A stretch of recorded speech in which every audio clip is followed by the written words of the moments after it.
Sunday special थाळी, हे दही, डाळ तडका आणि स्पेशल कैरी डाळ आणि हे आहे special paneer paratha. So hello guys, आज आपण बनवत आहोत पनीर पराठा. त्यासाठी आपल्याला पनीर ग्रेड करून घ्यायचं आहे. पाहिजे तर तुम्ही स्मॅश पण करू शकतात. आणि ह्याच्यात मम्मीने टाकले आहे कोथिंबीर, कांदा आणि अजून आता मम्मी मसाले टाकणार आहे. सो ही आहे आमची स्पेशल कैरी डाळ. ह्याची पण रेसिपी आपण लवकरच घेऊन येऊ. हे टाकत आहो नमक,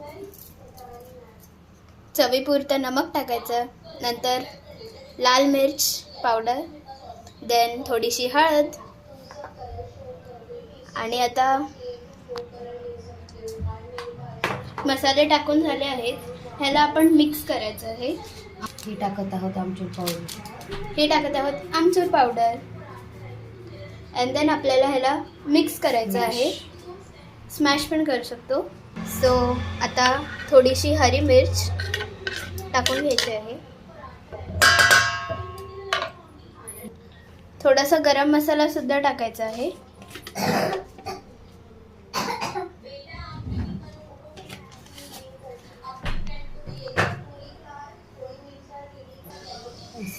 सो आता हे मिक्स करून घेतलेलं आहे. ह्याला म्हणजे जसं तुम्ही पराठा करता, आलू पराठा वगैरे, तसं त्यात ते ही फिलिंग टाकून आपण पराठा बनवून घ्यायचा आहे. सो आता आपला यम्मी पनीर पराठा बनवण्यासाठी रेडी आहे. सो आता फिलिंग भरलेले आहे. मम्मी ह्याला आता लाटणार आहे. सो